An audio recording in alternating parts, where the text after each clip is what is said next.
This wall, which served you at one time, needs to come down. It's not serving you any longer. First, we have to know we can survive it. We just don't feel like we can survive it. When we are activated, it's because we still have a cup that's getting lemon juice poured on it in that moment. This is the best way to explain emotions and what happens in our nervous system as we get older, and also why what we do as children works really well for us and protects us and provides safety, but then as we become older, it actually becomes a hindrance, or it can start to cause problems in relationships. So, or in our life, or in our business, or you name the thing. It starts to become a problem, not a help anymore. So when we're young, if you look here, we grow up and we are so little that we have to find safety. And the way we find safety sometimes is by creating a barrier between the outside world, or what feels like it's going to hurt us, those giant waves out there. We put up this barrier, or we change our behavior, or we act a certain way, or say things a certain way, or we do certain things in order to feel loved, in order to feel safe, in order to create this arena or area here of safety.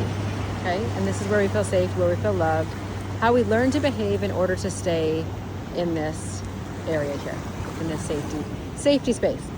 Then what happens is, as we get older, we're having all these emotions, and all these things are happening outside of us, and we try to control them. We try to build our wall, and we try to fortify our wall.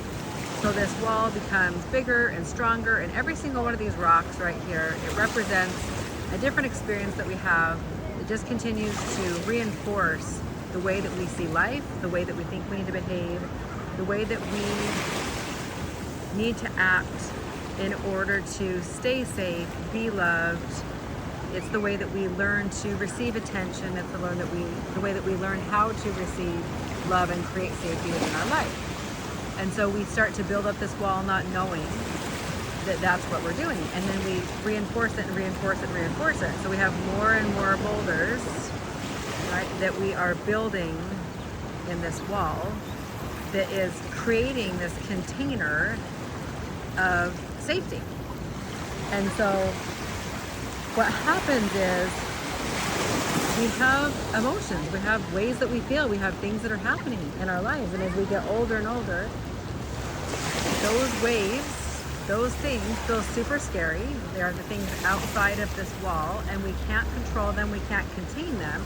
And so we keep trying to fortify our wall. However, that's not working anymore. We're getting spillover. So the spillover that we get comes in the form of anxiety. It comes in the form of, it doesn't feel very good, so we buffer or we soothe ourselves. So the things outside of us feel super scary. We don't know how to handle them or deal with them because we never learned, because we were always little in this little realm of safety.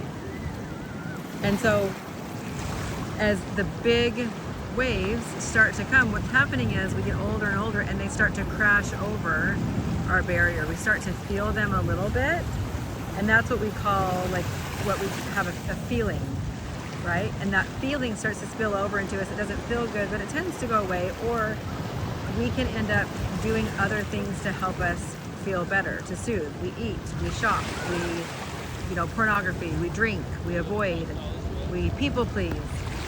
We do all of those different things in order to feel better, okay? Because we don't know that what's out there in the big bad ocean of emotions is survivable. We haven't experienced that before. And so when we get close to it, or when these waves get close to our barrier, we double down on the soothing. We double down on the avoiding. We double down on the buffering in order to keep ourselves in this safe space, in order to feel better, but not look at what's actually happening and going on outside of us in the world, and what's going outside, like what's actually going on for us in our experience that we're having. We kind of keep ourselves in this little bubble, but that only works for so long. And when you start to get sick, or you start to have anxiety, or your body starts behaving or reacting in a way and you don't understand what it's doing, if you're got high inflammation, if you are, they're starting to link a lot of research to cancers and neurological problems that we're having, the seizures that we're having, all these different ways that our bodies are essentially telling us, hey, you have this barrier and you're putting up this barrier and the waves are trying to come and you're pushing against them. You've created a wall, and there's not meant to be a wall in the middle of the ocean. There's not meant to be this wall. And we created this wall because it was a way for us to survive as children, because we needed to, just like this guy out here, if we needed to stay safe, we couldn't take care of ourselves, right? We were so young that we don't have that same ability to take care of ourselves as some other species do. And so we rely on other people. And as we do that, of course, we're humans. We fall short, or we just adjust ourselves because we think that we're not being taken care of, or we perceive that we're not in a safe or loving environment because someone said something, or something did happen, or you did have a trauma. So what happens now is this wall which served you at one time needs to come down. It's not serving you any longer. It's hurting you, and it's not allowing you to feel all the things that are going on for you on a deeper emotional level. And we are afraid to take down that wall. Number one, we don't know how yet. Our brains have put this here for a reason. It feels very useful. It feels very purposeful. And so it's here for a reason for us. And now we're asking ourselves to take it down, and that feels really scary, and it feels unnatural, and it doesn't feel right. And we don't know how to do it. And there are steps to be able to do it. But first we have to know we can survive it. We just don't feel like we can survive it. Our brain's telling us we can't, and forces us into fight, flight, or freeze. And we were designed, right, to survive. And so of course that's what's going to happen. The other thing that happens is our nervous system, our body, has a memory from things that felt scary for us. And so when we start to get close to the things, the big waves that feel scary for us, when we get close to those, we don't know that we can survive the waves. We don't know how to surf. We don't know how to ride the waves. We don't know how to enjoy, or not even just enjoy, but be able to roll with what's happening. We only know how to hide from it or build a barrier to try to stop it. But the energy that it takes to keep this barrier in place is causing a lot of illness, and it's causing a lot of expended energy for you that you just don't even know. It's very similar to if you were to hold a ball, a beach ball, under the water, and if you hold that ball under the water, you can tell it's really hard to hold the ball under the water, right? If you ever tried to do that when you were a child, or even as an adult, and you hold that ball under the water, and it's so hard to hold it there. And then you do it for so long, you don't even recognize that it's there, that you're holding it under. So what's happening is when we hold it under, originally it's suppressing, right? We're suppressing something, and we can tell that we're suppressing it, we're holding it back. But when we do it for so long, it becomes repressing, and we don't even know we're doing it.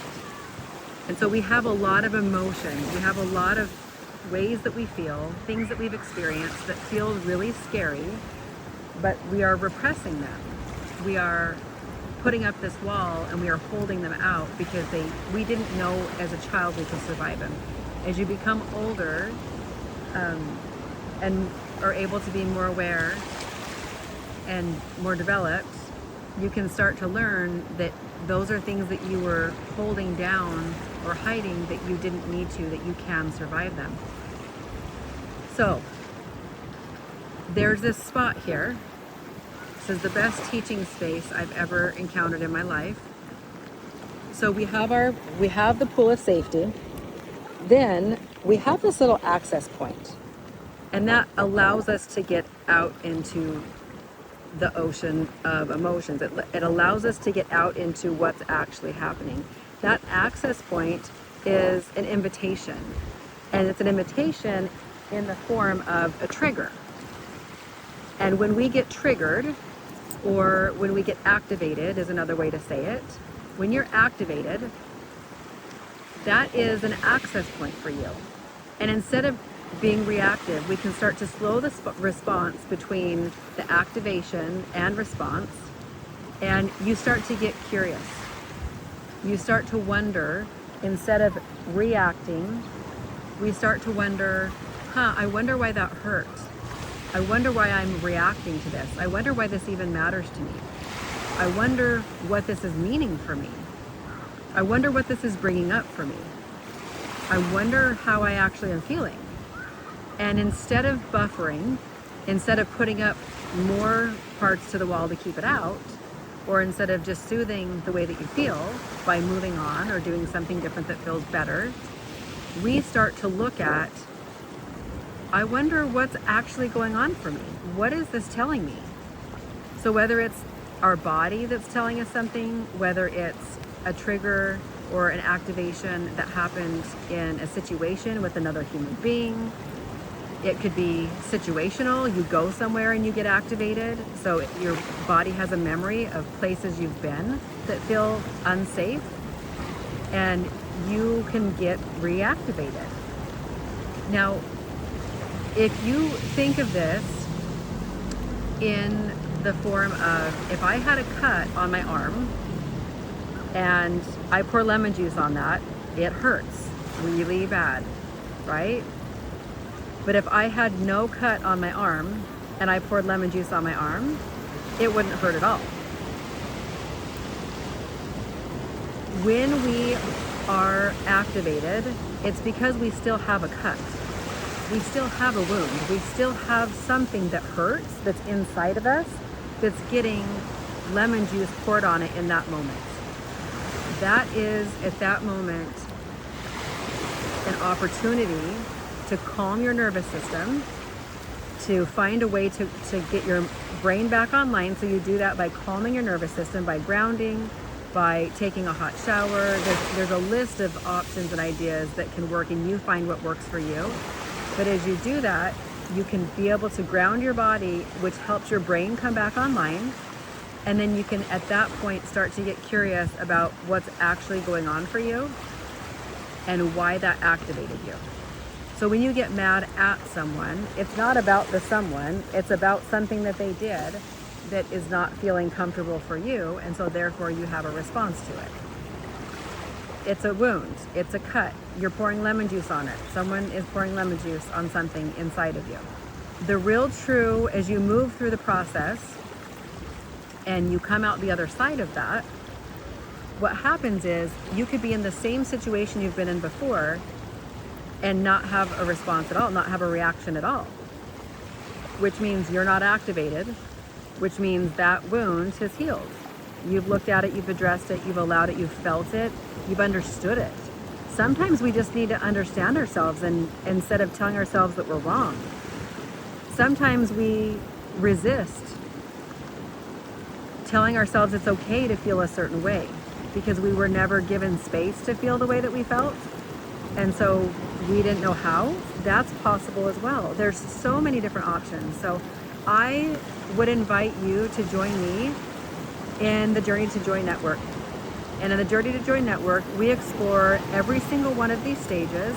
And no matter where you are, no matter who you are, no matter what stage you're at, you get coached. And I will help you move, learn the tools so that you can become aware, slow down your responses, see what stage you're even in, and then be able to give you the tools to move to the next stage so that you don't have to live your life in the baby pool worried about what's out there that's going to hurt. And you get to live your life, and you get to be all of you. You get to be 100% you because you were born 100% perfect and lovable. And these are learned behaviors that we have, that we've created, that our bodies have been so amazing and smart that have created in order for us to survive.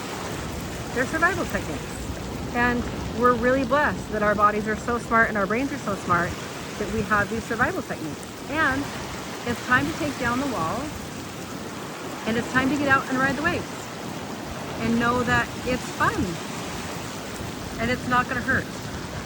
And you can learn that, and it's completely possible. And I look forward to seeing you in the Journey to Joy Network. $39 a month. The most accessible way to get coached and learn the tools and get to do life different. Thanks for joining me today. I will see you inside the Journey to Joy Network. JourneyToJoyNetwork.com.